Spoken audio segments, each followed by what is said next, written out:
Hello, my name is Mark Hagger. I'm a reader in medieval history here at Bangor University, and I'm talking to you on this video just to give you an idea of the options you could take in medieval history if you decide to study at Bangor University.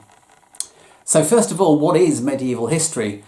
Medieval history, the Middle Ages, is a period of time, broadly speaking, between 500 AD and 1500 AD. That is, again, broadly speaking, after the end of the Roman Empire in the West and before we get into the early modern period. The dividing line isn't entirely arbitrary, but it can change. It's a bit variable depending on what precisely you're interested in and what you're working on.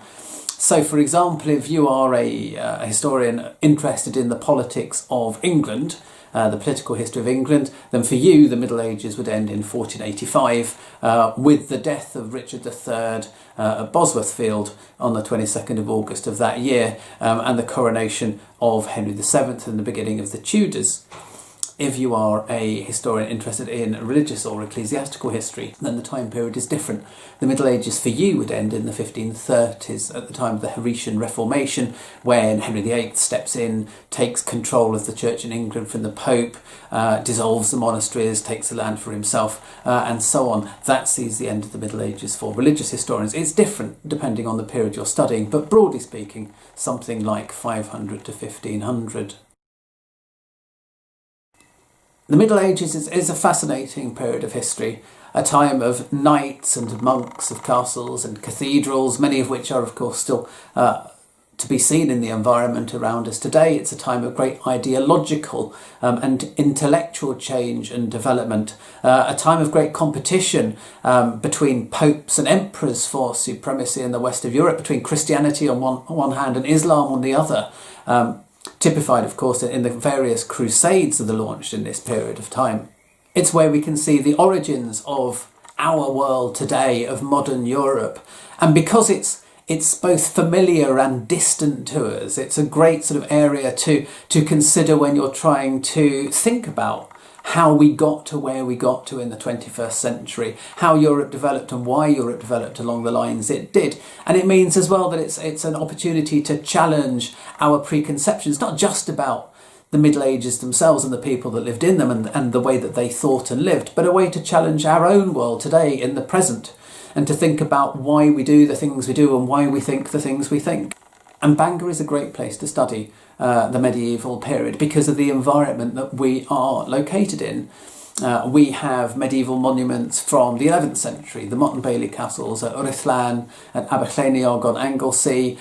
We've got the 12th century priory church at Penmon on Anglesey, built by the Prince of Gwynedd of the time, a man called Griffith Coonan, with some fantastic sculpture inside that building, which is equal to anything we see in England at the same period.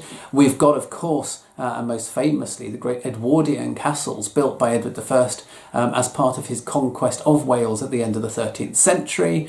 At Flint, at Rhuthlan, at Conwy, where the private apartments remain almost intact. We have the castle at Carnarvon, the unfinished castle at Beaumaris, the castle at Harlech. All of these, of course, we can use in our teaching. There are two options in medieval history that you could take in your first year. There is an option, a module called From Princes to Tudors, which is a module that looks at Welsh medieval history, broadly speaking from the reign of Owain Gwynedd, who rules Gwynedd from 1137 all the way through to Henry VIII and the Acts of Union in the 1530s, passing through the Glyndŵr revolt in particular on the way, the Edwardian conquest of Wales again, and of course looking at writers like most famously Gerald of Wales, writing at the end of the 12th century and into the 13th century, who tells us all about Wales and its inhabitants at that time.